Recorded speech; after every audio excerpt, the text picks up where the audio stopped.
Greetings, sir and sirettes, and welcome back to From the Depths with me, Lathrix, and of course, welcome to the sandbox mode for today's episode.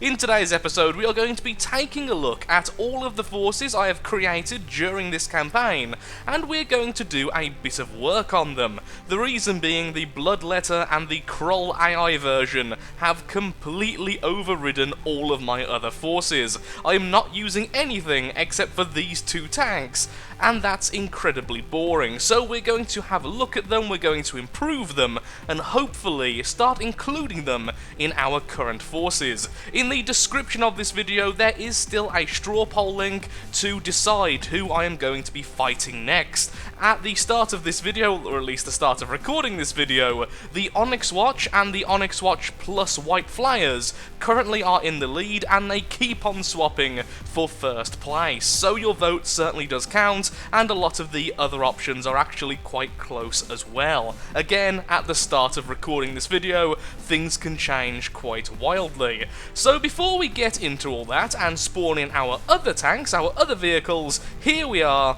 with our Bloodletter. This is the Bloodletter version 7, the thinnest armour of any Bloodletter, with two little missiles which I am yet to hide on the turret cap, and guns which fire at 1,225 rounds per minute.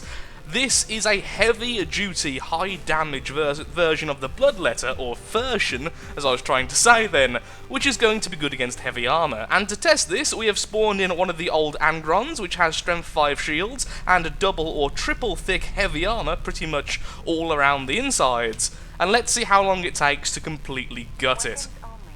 Now, one of the problems is the recoil is a bit extreme, so we may see that craft fly off. Oh. That was several shots hitting the exact same location and going through the tank. Let's spawn in one of the Steel Empire and test that as well. Oh dear, that was way faster than I expected. Okay, try 2, this time with the Orion, which is a fairly heavily armoured Steel Empire, not too armoured that it's going to take too long, but also not so weak that it's going to be too quick, I hope. Incoming the shots. And once again, it went straight through. And let's go again. Hard to see with all that smoke, but yep, it's gone through again and caused some massive damage on the inside. It's now going through the middle, and there it goes. It's pretty much defeated, and it is actually now AI dead. So as we can see, this gun is really nasty. The problem is, to get such a high fire rate with the volume restriction, I've had to go with only belt-fed loaders. So this thing will probably end up running out of ammo within the first 1, maybe 2 minutes of the battle, and then it's going to have to reload for 3 minutes. It's not a good sustainable tank, but it's going to kill a lot of things very quickly. I should also mention it's still using the frag shell, so if it swapped over to the armor penetrating shells, if the enemy aren't using too many shields, it's going to be utterly catastrophic to the insides of the enemies. Well, here we are then, so on to the main part of the video. Which of our vehicles are going to be upgraded and changed, and which simply need to be rebuilt because of mistakes I've made whilst building them, or just their lackluster performance in general. So, from left to right, we have the Cathalon, the Angron regular version, we have our little Transport Alpha, we have the Khan, we have the Shriven, the Blood Ray version 2, which is the Annoyance with the more missiles and such. We have the Angron Particle Cannon version, we have the original AI Krill, we have the Cultist, and we have version 6 of the Bloodletter. So, quite a few vehicles, and honestly I'm happy that they're quite diverse in terms of their size and what they're built to do. So straight away, the two civilian vehicles, I suppose you could call them, I'm not really going to do much with, although the transport vehicle could do with a bit more modelling. It does its function absolutely fine, and we almost never see it, and the Cathalon I'm just overall really happy with, so both of you can stay as you are.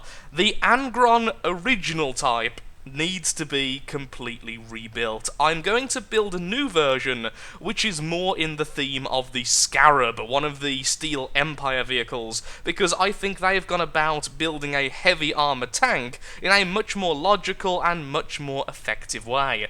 We also saw earlier how bad this thing is if it's hit in the wrong place. It simply detonates. We then have the Khan, which surprisingly I'm not going to be completely rebuilding because I'm still happy with the hull. It's decent on rough terrain, it's heavily armoured-ish, and it has a fairly cheap overall cost. But the turret needs to be changed. Either this needs to be a missile carrier, or it needs to have a minigun similar to the Cultist and similar to the Bloodletter. The Shriven needs to be completely rebuilt. There is no other way to say that. It's not particularly attractive. Well, it's not attractive at all in my opinion, and it can't deal with terrain at all. On top of that, the internal design is just an absolute mess. The Blood Ray is going to stay completely as it is, as I'm going to be building a new flyer somewhat soon. The particle cannon version of the Angron, however, I will be keeping and editing. All it needs is the shields to be removed, the heavy armour changed to regular metal, and then the internals made a little bit more efficient. And then it will do okay as a mid-range particle cannon. It will do absolutely fine, and it has no real issue when it comes to tough terrain. The Krill AI will be permanently converted into a version similar to the one we have in the campaign at the moment, with a more heavy missile bombardment and less focus on the heavy armour and such, since it's very rarely facing the enemy, and honestly, it's already cheap, why not make it cheaper? The Cultist needs some major work keeping it stable, but other than that, it does very well. The weapons can even kill decent-sized tanks, and it's meant to be just a little recon vehicle, so that's absolutely fine. The Bloodletter is the only vehicle I've been truly proud of for quite some time, and as such, we're going to keep on tweaking it. We have the version 7 with the really powerful guns. Eventually I will probably make a more heavily armoured version, possibly with shields, although shields do suffer when moving at any speed. So I'm going to get to work on one of them, and then we're going to have a bit of an experiment to see if we can build something better. I have removed all of the heavy armour and removed the missile launcher from the Krill, and I have to say I am surprised by how little the material cost is once all of that was done. We are down to only 13,179 material, which is really, really cheap. If I can reinstall the missile launcher while still keeping the costs down, the new Krill will be much better. One of the big things you have to bear in mind with this type of game is it's okay to lose tanks if the cost isn't too great. It's better to lose a 13,000 cost tank than lose half health on something which costs 50,000, let's say, which can be kind of weird. Seeing your designs actually get destroyed sometimes is the better outcome than seeing your more expensive designs even get very light damage, and that's why I'm so against adding shields and other items like that to the Bloodletter. Having it so cheap means even if it does die, it's not really a big deal, but the cost in fuel and the cost of the sections themselves, which will have to support a shield system, would be quite difficult. So I'm not quite sure how I'm going to go about this. I think I'm probably going to add the missiles in a similar way as I did before, simply adding them along here, but this time not bothering with the laser designation system and just allow them to be blind fire missiles, allow them to be the seekers, the active radar seekers, and then just hope on good luck. Test firing in 3, 2, 1, missiles! Okay, let's see. Are these actually cruise missiles this time, at least in terms of from the depths distances? I would say yes, they are. They are still above 10,000 fuel, and they have already gone 1 kilometer away from the Krill. Now, sadly, they are about to reach space. In fact, there's a good chance they are currently in space, so it's not a perfect indicator, but even so, The fact that the fuel takes so long to run out of this means they are going to be very long range, and the reason why they're like this is because the variable thruster is on quite slow rather than 1000, it's only on something like 810, and we have a lot of fuel with only 2 warheads. This means the Krill can be very, very far away from the combat and still make a difference. The problem we've had in the past is the missiles just kind of skidding along the floor because we've been out of range, so hopefully that should now be fixed. Also, the cost is still only just barely above 13,000. I think this is the new version of the Krill. Hardly any changes, but overall, better. I just recorded a whole segment talking about how difficult it's going to be to get the Cultist to be more stable, and then I instantly realised that's not true in the slightest. All we need to do is add a really simple PID system. Nothing fancy, but all about keeping this thing from rolling and keeping it from pitching. If we can do that, the Cultist should stay on the ground a lot easier, and it should also deal with terrain a lot better. So let's just do that. The PID system is working as planned, and I've swapped over to only thrusters for turning. This has actually had a really, really positive effect of making the Cultist both oddly a little bit faster and making it far smoother on pretty much any terrain, at least from the limited amounts of terrain I've tested so far. It's not going to deal well with hills, it's not going to deal well with very sharp inclines or declines, but on normal terrain, on slightly uneven terrain like over there, it's perfectly fine, and this is much better than the old version. I've also changed over the shells very slightly to no longer only use frag, but now they actually have a shell cap, and that's made them more accurate. So the gun's more accurate, it's a little bit faster, weirdly enough, I guess because the thrusters turning also adds a little bit of forward propulsion, and it's more balanced. Well done, Cultist version 2. You are now Cultist version 3, and you are much better than your... The last two have been fairly minor, but this time we're going to have to do some major changes to make this particular tank back to being useful again. Of course, we are currently messing around on the Khan. Now, if this wasn't our first ever tank used in the campaign, I probably wouldn't even bother. I would probably just make something new because its role is already being filled somewhat by the Cultist and completely by some of the other vehicles. But since this was the first tank, I feel like we owe it a debt of gratitude. Let's see if we can make this useful again. So straight away, we see an issue. At the moment, it struggles with bouncing a fair bit on the terrain, and why is that? It might be because we have 2 turning wheels. I have found that to be an issue in the past. Convert it to only 1, it doesn't need to turn particularly quick, and it seems better.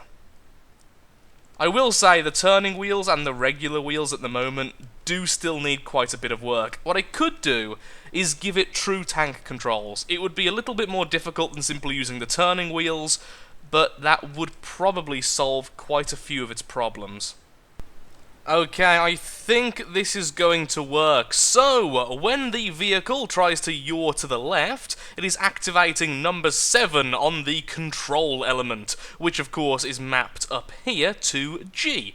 So every time it tries to go to the left, anything which has the letter G as a positive will be activated, and of course as a negative on the other side. So when it tries to move left, these will try to go forwards, these will try to go backwards. Although I'm not quite sure if that will even work. It will definitely try to go towards the left using these wheels at least. I've also had to change out the land AI for a naval AI because the land AI is really, really weird when it comes to doing things like this. I'm fairly certain there's a better way to allow tank controls on a vehicle, but this is by far the easiest with the least setup.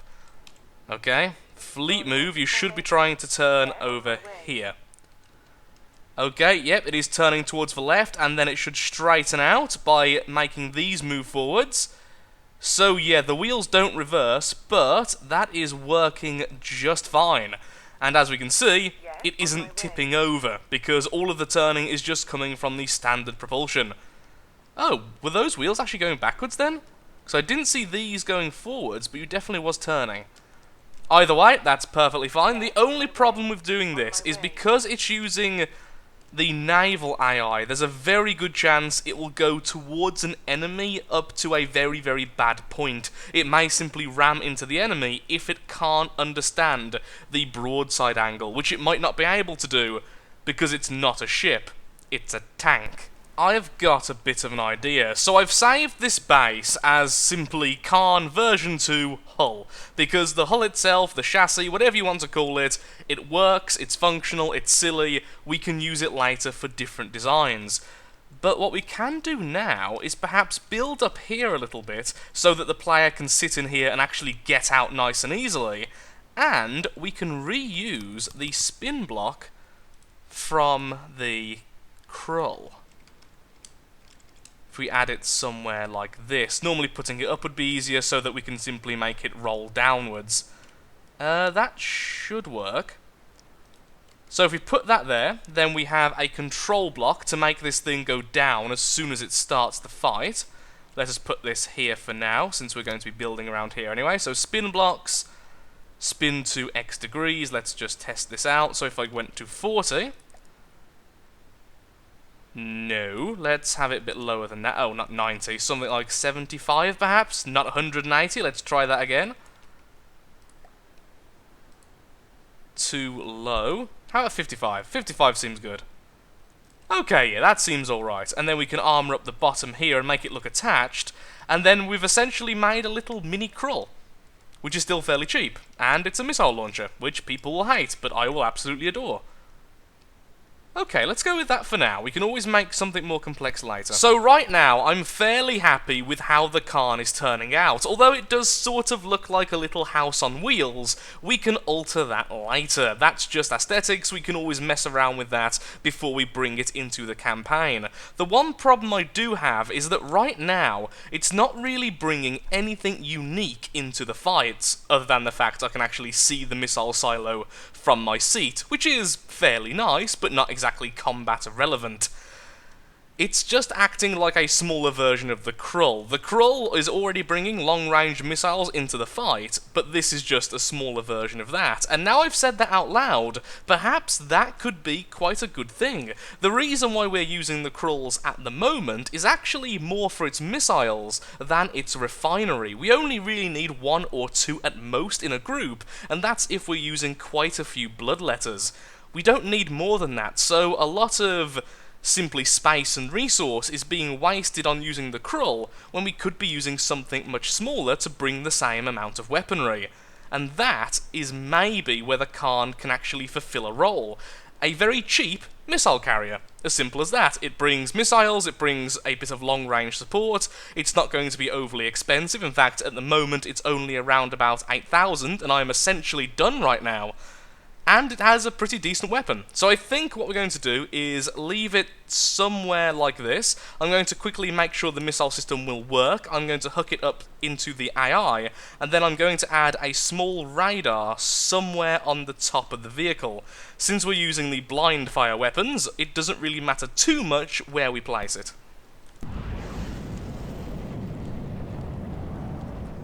And so it works, and these are even more long range than the Krill's version.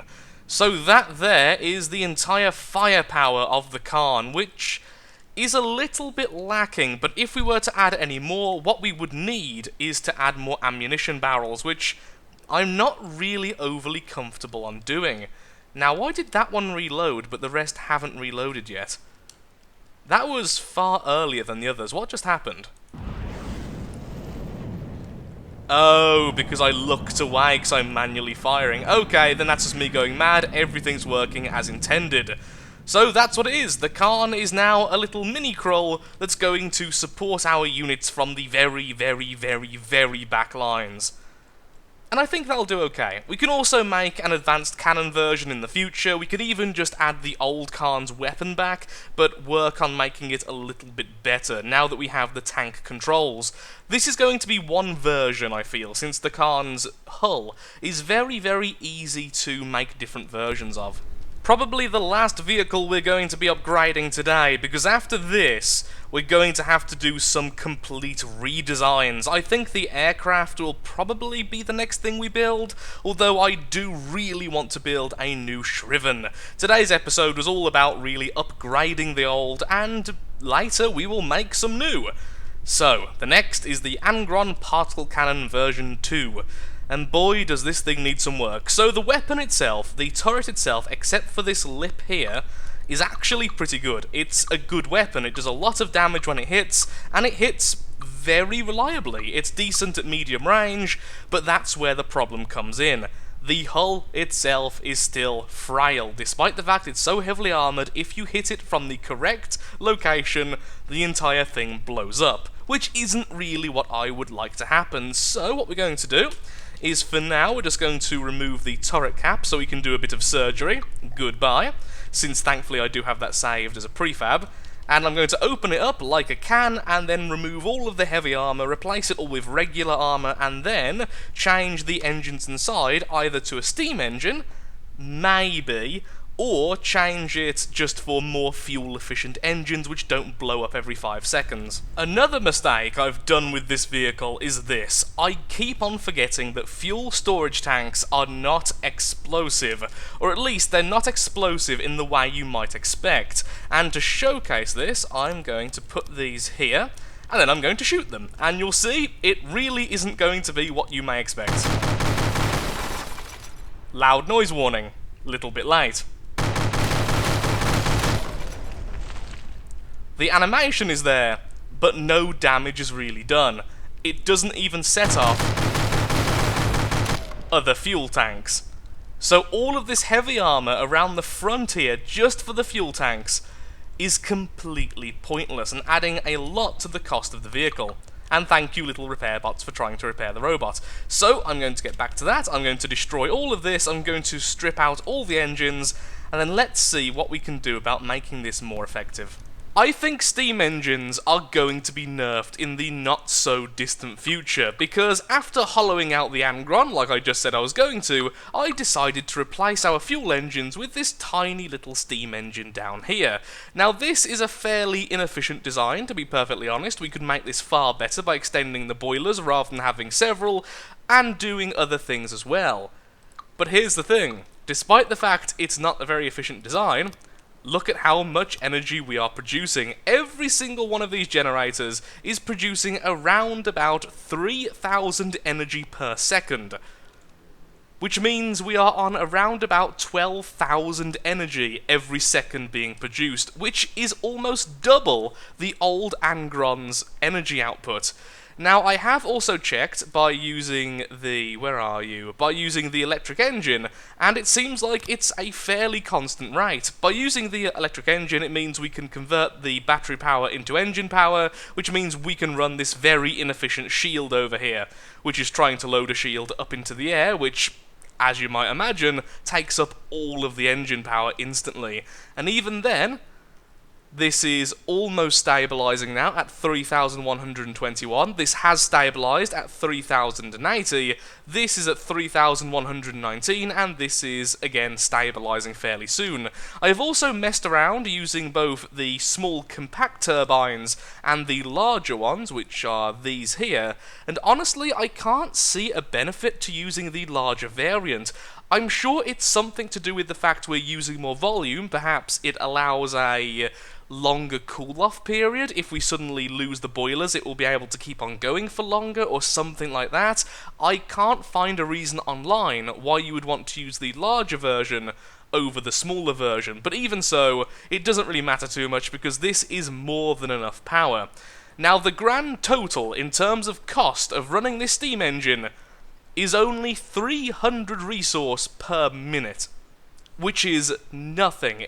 We normally use around about 3,000 fuel per minute, and in fact, the old Angron uses far more than that. So, although of course the fuel isn't equal to one material, one fuel is not one material, even with that in mind, creating so much fuel, this is just So much better. With that little rant about the steam engines out of the way, let's get to work making this function once more. So we have all this spare space, and I could make a smaller craft to do the same thing, but I would like the Angron to actually be used. So what I'm going to do is use all of this spare space to add a couple of sections which are going to be there purely to add a bit more space armor. So we have space between each section of armor, so explosions are a little bit less effective, which was definitely our weakness before. And we are going to re-add the electric engine, because by doing this we can then run our wheels and everything else just off the electrical power. So everything then is being run off this steam engine, and honestly I don't think we're going to be able to use that much energy, so I may be able to even lower the burn rate of each of these boilers so it would actually cost less than 300 resource per minute.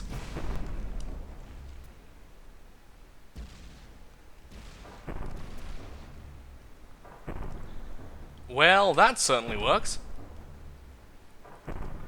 Well, it turns out, with all of the spare power we have, I've been able to overclock the weapon to 1.7. The last time we used this in the campaign, it was much, much lower than that. So right now, we can actually use the piercing mode fairly effectively at even a faster fire rate. So the overall damage of this craft is going to be very, very high, and very effective against heavy armor. So this is going to be the counter to the Onyx Watch. And to make things even better, it's somehow cheaper than the Bloodletter. It's completely finished right now, and although it will cost 300 resources per minute, I think this is going to be a usable tank. I've even made the wheels better by raising the bottom section a little bit, so the wheels are clipping a little bit less with the craft itself. So, right now, although it looks very similar to the old version, the internals and the weapon are very much different, and I'm really happy with the new version of the Angron. So now I'm going to go about adding a new paint job to it, because right now it's simply grey with various bits of colour here and there, and I'm going to make it look a little bit better and even reinstate the corn flags. So thank you so much for watching. If you have enjoyed this video, then of course, likes, favourites, shares, comments, all that good stuff helps out me, helps out the channel, and most importantly, shows that From the Depths is a series you wish to see continued in the future. In the next episode, I promise there will be more action as the straw poll will have concluded. It is currently in the description, so please vote for who you want me to see go after next. Thank you, and goodbye.